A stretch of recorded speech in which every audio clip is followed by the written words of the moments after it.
Hi hello welcome to social post finance. నేను మీ వాసవి ఆచార్య. So చాలా మందికి మ్యూచువల్ ఫండ్స్లో ఎలా ఇన్వెస్ట్ చేయాలి అన్నది తెలీదు.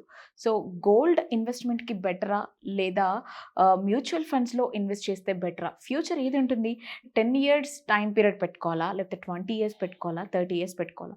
రిటైర్మెంట్ టైం కల్లా మన బ్యాంక్లో బ్యాలెన్స్ ఎంత ఉండాలి? సో ఇలాంటి టాపిక్స్ అన్ని ఈరోజు మనతో డిస్కస్ చేయడానికి మనతో స్టూడియోలో ఉన్నారు పిఎస్ చంద్రశేఖర్ గారు.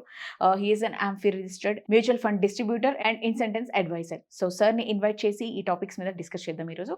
మీరు చేయాల్సిందల్లా ఒకటే, ఛానల్ని ఫాలో చేసి ఈ వీడియోని ఫ్రెండ్స్కి, ఫ్యామిలీ మెంబర్స్కి షేర్ చేయండి.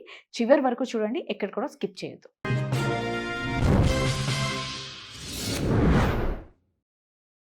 హలో సార్, ఎలా ఉన్నారు సార్?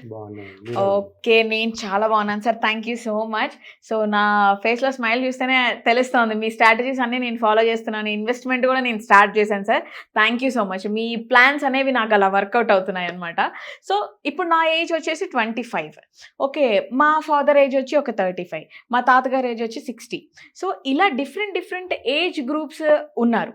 కాబట్టి నేను రిటైర్మెంట్ ప్లాన్స్ ఎలా చేసుకోవాలి, లేదా మా నాన్నగారు ఎలా రిటైర్మెంట్ ప్లాన్ చేసుకోవాలి, మా తాతగారు ఉన్నారు ఇప్పుడు, ఆయన 50 ఇయర్స్ వచ్చేసారు.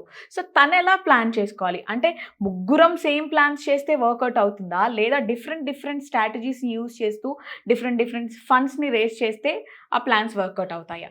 మంచి క్వశ్చన్ వాసు గారు. ఫస్ట్ మనం గుర్తించవలసింది ఏంటంటే, మీ ఇన్కమ్ వేరు, నా ఇన్కమ్ వేరు, మీ ఏజ్ వేరు, నా ఏజ్ వేరు. అంటే స్ట్రాటజీస్ కూడా మారిపోతుంటాయి. సో ఇవాళ మనం మాట్లాడుకుంది ఏంటంటే డిఫరెంట్ ఏజ్ ఫ్యాక్టర్స్. అంటే ఒక 25 సంవత్సరాల నుంచి ఒక 50 సంవత్సరాల వరకు, అంటే 25 సంవత్సరాలు, 30 సంవత్సరాలు, 35 సంవత్సరాలు, 40 సంవత్సరాలు, 45 సంవత్సరాలు, 50 సంవత్సరాలు, ఎవరైతే ఈ కేటగిరీలో ఉన్నారో వాళ్ళు రిటైర్మెంట్ కోసం వాళ్ళకి ఎంత సమయం ఉందో చూసుకుంటూ ఎంత అమౌంట్ ప్లాన్, ఒక 10,000 కానీ సిప్ మనం ఇన్వెస్ట్మెంట్ చేసుకుంటూ వెళ్తే వాళ్ళకి ఎంత వెల్త్ క్రియేట్ అవుతుంది అనేది మాట్లాడదాం. సో దాన్ని బట్టి ఏంటంటే వాళ్ళు సిప్ అమౌంట్ డిసైడ్ చేసుకుంటూ ఈ వెల్త్, ఈ కార్పస్ అమౌంట్ సరిపోతుందంటే 10,000తో స్టార్ట్ చేసి ఇన్వెస్ట్మెంట్ కంటిన్యూ అవ్వచ్చు. లేదు ఇంకా ఎక్కువ కావాలనుకున్నప్పుడు ఆ 10,000 కాకుండా ఇంకా ఎక్కువ పెంచుకోండి. లేదు తక్కువ సమయంలోనే మనకి ఇంకా ఎక్కువ కావాలన్నా సరే మళ్ళీ ఎస్ఐపి అమౌంట్ ఎక్కువ పెంచుకోవాలి. సో ఆ విధంగా మనం ఇక్కడ జనరల్గా ప్రతి ఒక్కరికి నేను తీసుకుంది ఏంటంటే ఒక 10,000 ఎస్ఐపి అమౌంట్, డిఫరెంట్ ఏజ్.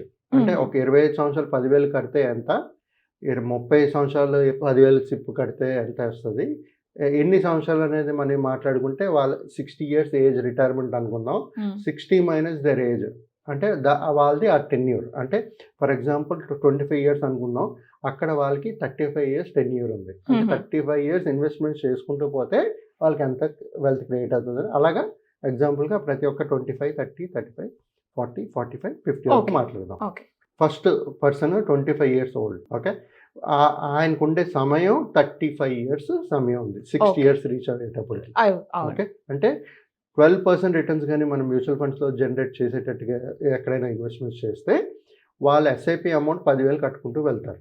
అంత 10,000 సిప్పు 35 ఇయర్స్ కట్టుకుంటూ వెళ్తే వాళ్ళ టోటల్ ఇన్వెస్టెడ్ వాల్యూ ఏమో 42 lakhs. అంటే సుమారుగా 42 lakhs ఇన్వెస్ట్ చేస్తారు. ఎన్ని ఇయర్స్? 35 ఇయర్స్, 10,000 చొప్పున. 12% రిటర్న్స్ కానీ జనరేట్ చేస్తే వాళ్ళకి 6,49,00,000 వెల్త్ క్రియేట్ అవుతుంది. ఇన్ ఇయర్స్లో 35 ఇయర్స్. ఓకే, చిన్న అమౌంటే కదా, 30,000 is nothing today, as on today, for not everybody, but few people, upper middle class అనుకో. ఓకే, తర్వాత 30 years, A person who is 30 years. ఇప్పుడు 30 సంవత్సరాల వయసు పర్సన్ 30 ఇయర్స్ వాళ్ళకి సమయం ఉంది. అంటే 30 ఇయర్స్ ఆల్రెడీ ఓల్డ్, ఇంకా 60 ఇయర్స్ రావడానికి ఇంకా 30 ఇయర్స్ సమయం ఉంది. అంటే 30 ఇయర్స్ సమయం ఆయన దగ్గర ఉంది.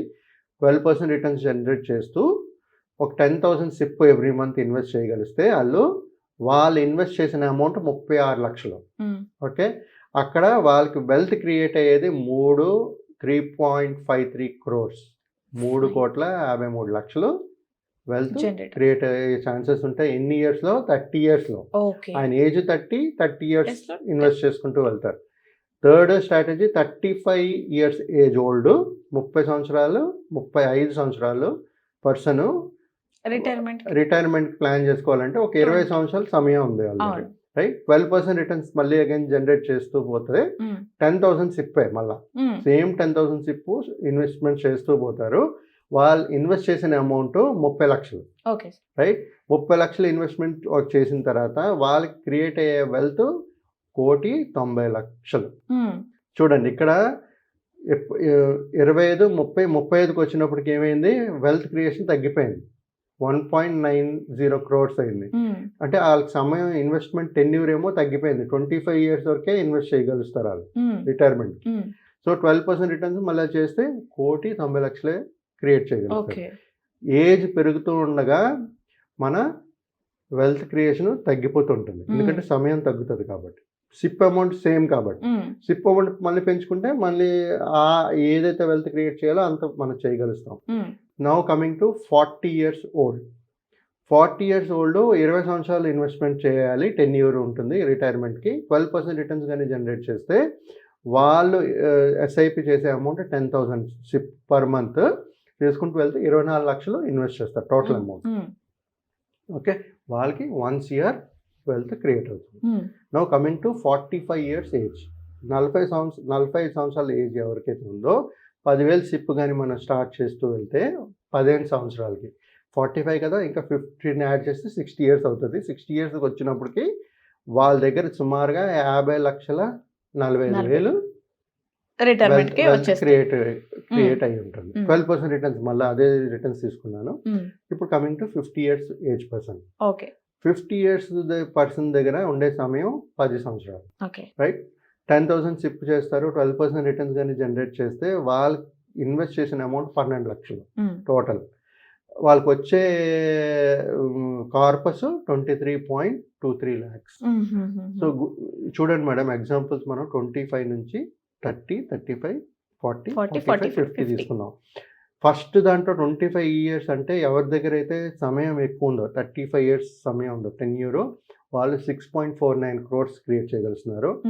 రెండో దాంట్లో 30 years 10 year ఉన్న వాళ్ళు 3.53 crores వెల్త్ క్రియేట్ చేయగలుగుతున్నారు. 25 years 10 year ఉన్న వాళ్ళు 1,90,00,000. తర్వాత 20 years ఉన్న వాళ్ళు 1 crore క్రియేట్ చేయగలుగుతారు. 15 years సమయం ఉండే వాళ్ళు 50 lakhs సుమారుగా. ఇంకొక 10 years ఉన్న వాళ్ళు 23 lakhs సుమారుగా అప్రాక్సిమేట్ క్రియేట్ చేయగలుగుతారు. ఇంకోటి గుర్తుపెట్టుకోవాల్సింది ఏంటంటే మేడం, ఈ 12% అనేది మనం ఈక్విటీ రిలేటెడ్ స్కీమ్స్లో పెడితేనే వస్తాయి. సో ఎప్పుడైతే 25 to 30, 50, 45, 50కి వెళ్ళినప్పుడు ఏమవుతుందంటే మన రిస్క్ ఎపిటైట్ తగ్గిపోతుంది, మన రిస్క్ తీసుకోలేము. సో అలాంటప్పుడు ఏంటంటే మనం కొంత పోర్ట్ఫోలియోని మనం డైవర్సిఫై చేసుకుంటూ డెట్ కేటగిరీలో కూడా పెట్టుకోవాలి. పెట్టుకునేటప్పుడు ఆ 12% రిటర్న్స్ వచ్చే ఛాన్సెస్ కూడా తక్కువ ఉంటుంది. కాకపోతే వాళ్ళ ఇన్కమ్ ఎక్కువ ఉండేటప్పుడు మన సిప్ అమౌంట్ పెంచుకుంటే మళ్ళీ మంచి వెల్త్ క్రియేట్ అనేది చేయగలుగుతాం.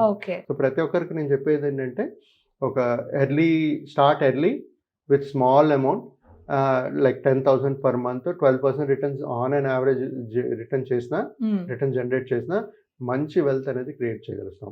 ఎస్పెషల్లీ 40 నుంచి 50 వరకు ఈ ఏజ్లో ఎవరు ఉంటారో వాళ్ళు కొంచెం ఎక్కువ ఇన్వెస్ట్ చేయాల్సి వస్తుంది ఒక మంచి కార్పస్ క్రియేట్ చేయడానికి. సో ఈ విధంగా వాళ్ళు ప్లానింగ్ అనేది చేసుకుంటూ వెళ్తే మంచి వెల్త్ క్రియేట్ చేయగలుగుతారు.